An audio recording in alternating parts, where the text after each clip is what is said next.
Next month marks the 5th anniversary of the Chernobyl disaster, the Soviet nuclear accident that poisoned a city and is claimed to have killed 7,000 people. The toll is growing daily. Exposure to high-level radiation is threatening millions more with cancer. Most at risk are the elderly and children, and Soviet authorities are sending the young victims on holiday to Australia. Murray Moore reports.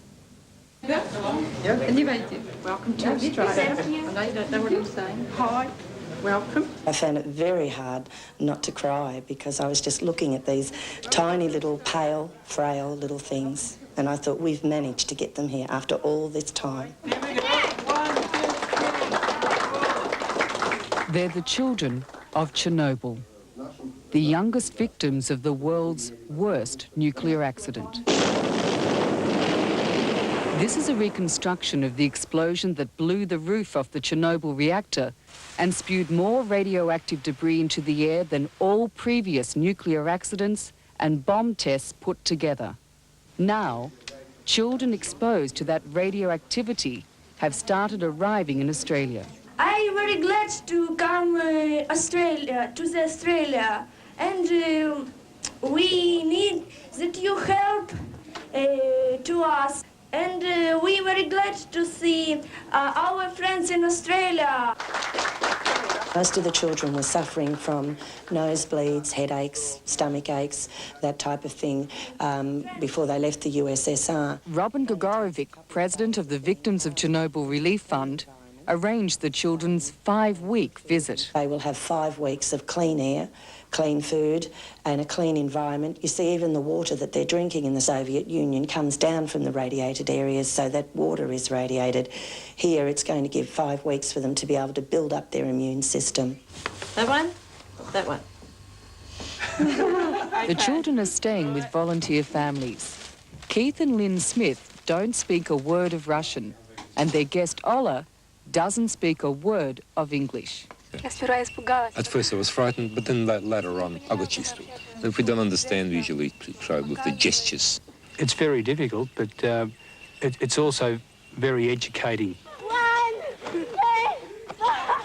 The children are relating very well because children, I think, from seeing what's going on, can relate to anybody in any language because children are children wherever they go. It may be 5 years since the Chernobyl disaster, but it's a day Ola still remembers clearly. Yes, I do remember. Actually, on that day was my brother's wedding. It was a lovely day. It was sunny. It was warm. We celebrated the wedding, and on the second day, they evacuated them. While for years the Soviet Union lied to the rest of the world about the extent of the radiation poisoning, Ola saw the effects immediately. A lot of people died from the radiation and from the burns received from it, a large number. And friends of mine died from that. How has it affected your health and the health of your family? The blood circulation was poor. The glands have increased in size, and the kidneys, the function of the kidneys was poor. What was the diagnosis that the doctors gave you? At first they told us that in 5 years' time we will die. And now they're trying to somehow improve our health. I look at the children and I see their eyes, and they aren't the eyes of children. Irene and Nick Shikola are fostering 15-year-old Sasha and Sergey. Long John Silver. What do you hope they get out of this trip? I don't know, the strength to survive a few more years longer. Come on, Eric, don't eat me hat. Some Soviet scientists fear that as many as 800,000 Soviet children could develop leukemia as a result of their exposure to radiation. Good girl. That's what she thinks about. Oh. Doctors say this trip will reduce the odds of these children becoming one of those statistics. There has been a couple of doctors who have actually stated that 5 weeks will add a 15-year term to their life. This, of course, is all still theory at this stage because the world has never been through anything like this. You can stay there, you're all right. This one not poisonous.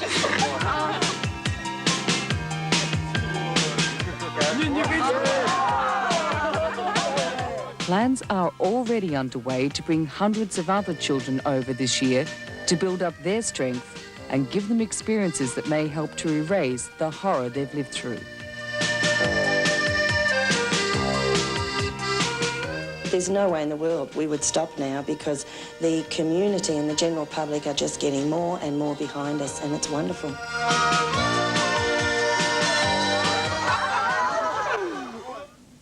Mari Moore reporting. $1,000 shipment of food and medicine will leave Melbourne within 48 hours, bound for Chernobyl victims in the Soviet Union.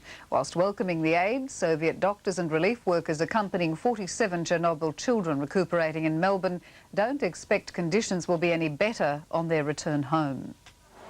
In Melbourne today, Chernobyl Relief Fund organisers inspected 2 container loads of donated food and medical supplies to be shipped to Leningrad later this week. This latest aid contribution, which follows an earlier airlift, will be distributed to Chernobyl victims not so fortunate as the 47 Soviet children currently visiting Melbourne to recuperate.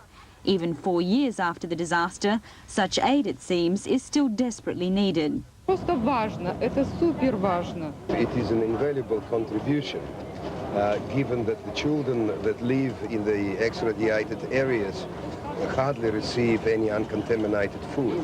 And there's little hope the situation will improve much in the foreseeable future. И в сложившейся тяжелой экономической ситуации, Given the socio-economic and political situation in the USSR, despite the allocation of funding, it proves to be insufficient. As for the Chernobyl children who arrived only last week, they're said to already be in better health and spirits, with no displays of homesickness. Скучаете по дому? Нет. No. Not even a little bit? Даже немножко?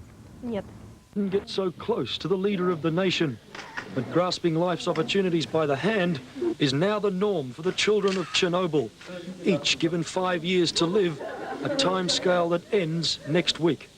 Today they enjoyed the wonders of the National Science Centre and told reporters they were grateful for fresh air. They don't dwell on the technological disaster that poisoned their bodies. Are you angry about what happened at Chernobyl? No, life is life. Their hopes for the future are guarded, but coming to Australia has helped this girl plan a career. Работать переводчиком. I would love to be an interpreter.